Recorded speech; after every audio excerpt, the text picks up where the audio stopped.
হুজুর জান্নাতের ভেতর আবার শপিং মল থাকবে কেমনে? প্রশ্ন আসতে পারে না? সহিহ মুসলিমের বর্ণনা, ইন্না ফিল জান্নাতি লাসুকান, জান্নাতের ভেতরে বিশাল এক শপিং মল থাকবে। এটা বোধহয় আমাদের বসুন্ধরা শপিং কমপ্লেক্সের মতো হবে, যমুনা ফিউচার পার্ক। দুবাইতে যে একটা আছে বিশাল শপিং মল, মালয়েশিয়ার মিড ভ্যালি, এগুলোর মতো হবে মনে হয়। কত বিশাল যে শপিং মল হবে। সহিহ মুসলিমের বর্ণনা, প্রতি শুক্রবারে সব জায়গা থেকে বন বন করে মৌমাছির মতো জান্নাতীরা ওই শপিং মলে শপিং করতে আসবে। ইচ্ছে মতো দেদারসে পোশাক কিনবে, ইচ্ছে মতো শপিং করবে, টাকা দেয়া লাগবে না, ক্রেডিট কার্ড লাগবে না। সুবহানাল্লাহ পড়েন।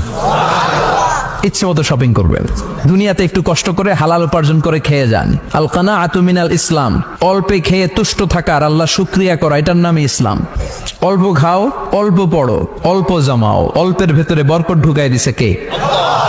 অনেকে দেখবেন অনেক খাই খাই নাই নাই করে, এটা যাদের স্বভাব তাদের কখনো বরকত হয় না। অল্প খাবেন, অল্প